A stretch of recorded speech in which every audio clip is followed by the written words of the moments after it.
ರೂಪಾಯಿ. ಇಂದುವಾರ ಗ್ರಾಮದ ಪ್ರಾಥಮಿಕ ಶಾಲೆ ಕಾಂಪೌಂಡ್ ನಿರ್ಮಾಣ, ಇಲ್ಲಿ ಖರ್ಚಾದ ಮೊತ್ತ 96,440 ರೂಪಾಯಿ. ಒಡೆಯರ್ ಗುಣವಳದ ಸರ್ಕಾರಿ ಪ್ರಾಥಮಿಕ ಶಾಲೆ ಅಡಿಗೆ ಕೋಣೆ ನಿರ್ಮಾಣ, ಇಲ್ಲಿ ಖರ್ಚಾದ ಮೊತ್ತ 88,836 ರೂಪಾಯಿ. ಇಷ್ಟು ಪಂಚಾಯತಿ ಕಾಮಗಾರಿಗಳು. ಇನ್ನು ಅನುಷ್ಠಾನ ಇಲಾಖೆ ಕಾಮಗಾರಿಗಳು, ಇಂದುವಾರ ಗ್ರಾಮದ ಶ್ರೀಮತಿ ಸುವರ್ಣ ವಿಠಲ್ ತಿಮ್ಮಾಪುರ ಇವರ ತೋಟದಲ್ಲಿ ಬಾಳೆ ಸಸಿ ನೆಟ್ಟಿ ಮಾಡೋದು, ಇಲ್ಲಿ ಖರ್ಚಾದ ಮೊತ್ತ 80,660 ರೂಪಾಯಿ. ಇಷ್ಟು NRG ಇದಾದಂಥ ಕಾಮಗಾರಿ. ಸೊ ಇಲ್ಲಿ ಏನಪ್ಪ ಅಂದ್ರೆ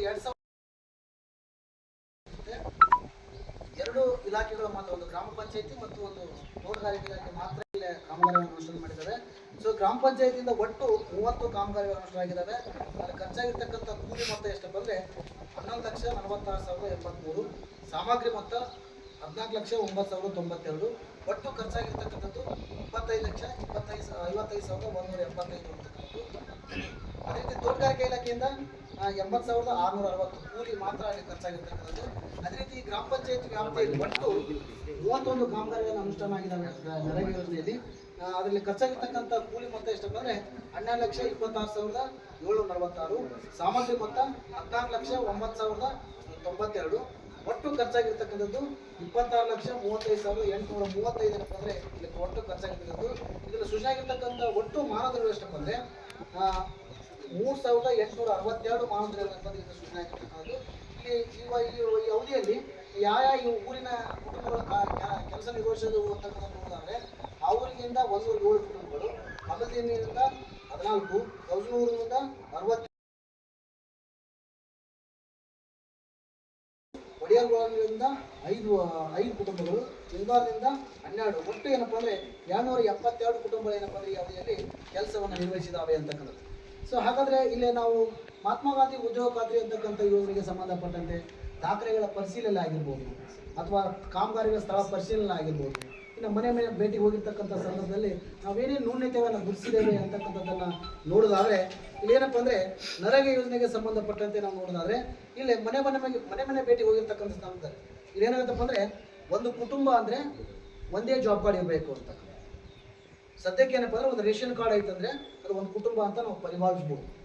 ಸೊ ಕುಟುಂಬದಲ್ಲಿ ಅವರು 2 ಇರಲಿ, 3 ಜನ ಇರಲಿ, ಒಬ್ಬರು ಇರಲಿ, ಅದು ಒಂದು ಕುಟುಂಬ.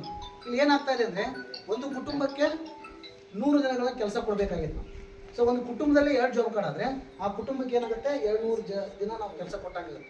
ಆ ಉದ್ದೇಶದಲ್ಲಿ ನಾವು ನೋಡಿದ್ರೆ ಒಂದು 3-4 ನಮ್ಗೆ ಏನಪ್ಪ ಅಂದರೆ ಡಬಲ್ ಜಾಬ್ ಕಾರ್ಡ್, ಒಂದೇ ಕುಟುಂಬಕ್ಕೆ 2 ಜಾಬ್ ಕಾರ್ಡ್ ಕೊಟ್ಟಿರ್ತಕ್ಕಂಥದ್ದನ್ನು ಗುರುತಿಸಿದ್ದೇವೆ. ಅದು ಹೌದು ಅಲ್ಲಿ ಇರೋ ಕುಟುಂಬದವರು ಅಲ್ಲ ಅಂದರೆ ನಾವು ಇಲ್ಲೇ ಏನು ಮಾಡ್ತೀವಿ ಅಂದರೆ ಪ್ರಕರಣದಿಂದ ಕೈಬಿಡ್ತೀವಿ, ಇಲ್ಲ ಅಂದರೆ ಅಲ್ಲಿ ನಾವು ಏನು ಮಾಡ್ತೀವಿ ಅಂದರೆ ಪ್ರಕರಣವಾಗಿ ಗುರುತಿಸ್ತೀವಿ ಅಂತಕ್ಕಂಥದ್ದು.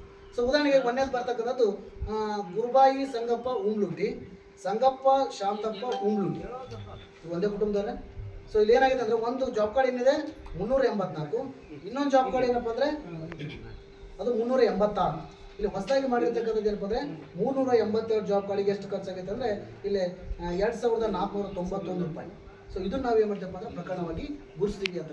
ಅದಕ್ಕೆ ಸಂಬಂಧಪಟ್ಟ ಏನಾದರೂ ರೇಷನ್ ಕಾರ್ಡ್ 2 ಇದ್ದರೆ ಇವ್ರದೊಂದು ಬೇರೆ ಅವ್ರದೊಂದು ಬೇರೆ ಇರ್ತಂದರೆ ನಾವು ಇಲ್ಲೇ ಅದ್ರ ಪ್ರಕರಣದಿಂದ ಕೈ ಬಿಡ್ತೀವಿ ಅಂತಕ್ಕಂಥದ್ದು.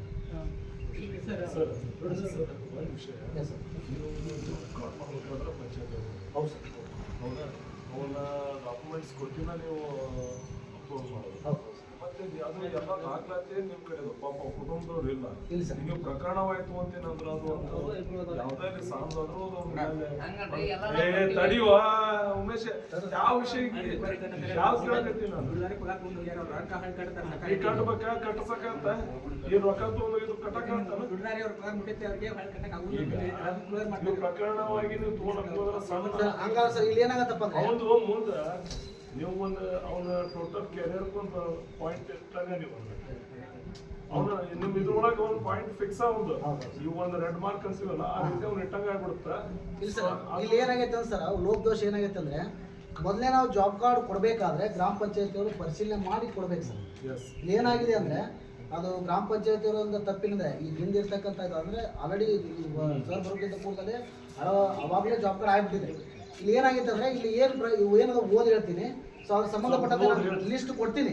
ಅದೇನು ತಕ್ಷಣ ಏನಪ್ಪ ಅಂದ್ರೆ ಅವನು ಯಾವ ಜಾಬ್ ಕಾರ್ಡ್ ಉಳಿಸ್ಬೇಕು, ಯಾವ್ದು ಹೆಸರು ಡಿಲೀಟ್ ಮಾಡಬೇಕು, ಅದನ್ನ ನಾವು ಡಿಲೀಟ್ ಮಾಡಿಸಿದ್ರೆ ಮುಂದಿನ ದಿನಗಳಲ್ಲಿ ಏನಾಗುತ್ತಪ್ಪ ಅಂದ್ರೆ ಬರದಾಗಿ